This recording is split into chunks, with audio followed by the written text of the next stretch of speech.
Erteң menen özübüz tura kalıp ele bagımdаттан кийин Kur'an okuylu, şam namazdan kийин Kur'an okuylu. Jok, biz bugün orup kalsak emне kılabız? Barıp bir jerge, biröөлөрgө кезекте туруp anан emне kılabız? Dem saldırabız.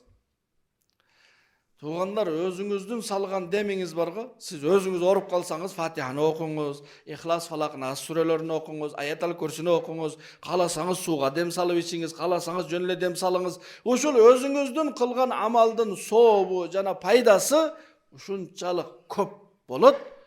Бардык Кыргызстандагы бардык молдокелер чогулуп окуса дагы анча пайда болбойт. Сиз өзүңүздүкү канча пайда болсун. Ошого бизге дем салдырууну үйрөткөн эмес, дем салып жүргөндү үйрөткөн да.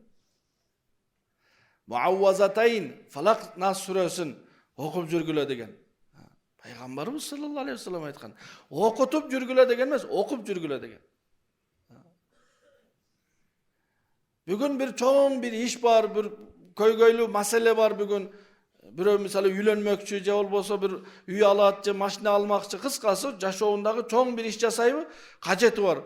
Эртең менен Ясин сүрөсүн окусун деди Пайгамбарыбыз саллаллаху алейхи вассалам. Ман qara'a Yasin fi sadrin nahari qudiyat hawaiju. Kim эртең менен Ясин сүрөсүн окуса, маселелери, кажеттери бар ишке ашат. Bugün больницага барыш керек эле, кажетпи? Ясинди окуңуз. Bugün alыс saparga çıkış керек эле. Ясинди окуп чыгыңыз. Bugün balamды мектепке алып барыш керек эле. Ясинди окуңуз.